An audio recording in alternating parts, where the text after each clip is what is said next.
আসসালামু আলাইকুম রহমতুল্লাহ বারকাতু। আমি একজন দক্ষিণ কোরিয়া প্রবাসী। দক্ষিণ কোরিয়াতে প্রায় 40,000 মতন প্রবাসী আছে, যারা কিনা দক্ষিণ কোরিয়াতে দীর্ঘদিন ধরে অবস্থান করছে।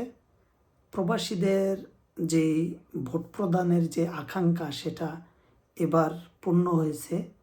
পোস্টাল ব্যালটের মাধ্যমে বর্তমান সরকার যে ভোট প্রদানের জন্য ব্যবস্থা করে দিয়েছেন, সেজন্য বর্তমান সরকারকে ধন্যবাদ জানাচ্ছি।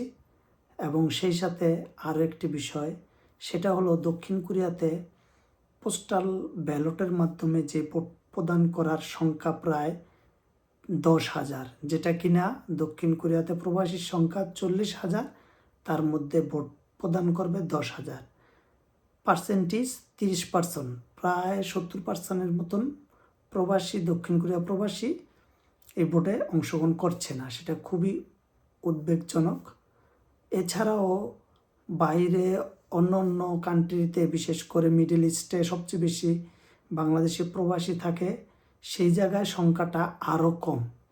বর্তমানে বিশ্বজুড়েই যেই ইন্টারনেট ব্যবস্থা খুবই ভালো, সেটা খুব সহজে মানুষ চাইলে ইন্টারনেট ব্যবহার করে তার পোস্টাল ব্যালটের যেই ধাপগুলো আছে পর্যায়ক্রমে পূরণ করে সে ভোট প্রদানের ক্ষেত্রে খুবই গুরুত্বপূর্ণ ভূমিকা পালন করতে পারে। কিন্তু তারপরেও প্রবাসীরা এটা মোটামুটি বিগ পার্সেন্ট, প্রায় 70-80%-এর মতন প্রবাসী সেটা করেনি, যেটা কিনা খুবই দুশ্চিন্তার বিষয়। বিশেষ করে বাংলাদেশে যে নির্বাচন হতে যাচ্ছে আগামী 12ই ফেব্রুয়ারি, সেই নির্বাচনে যদি বাংলাদেশেও যারা অবস্থান করছে সে জায়গায় যদি ভোটাররা সক্রিয়ভাবে অংশগ্রহণ না করে, সেক্ষেত্রে বাংলাদেশের খুবই বড় অ্যামাউন্টের একটি লস হবে এবং সময়ের অপচয় হবে, এবং সামনে বাংলাদেশের জন্য অন্ধকার ভবিষ্যৎ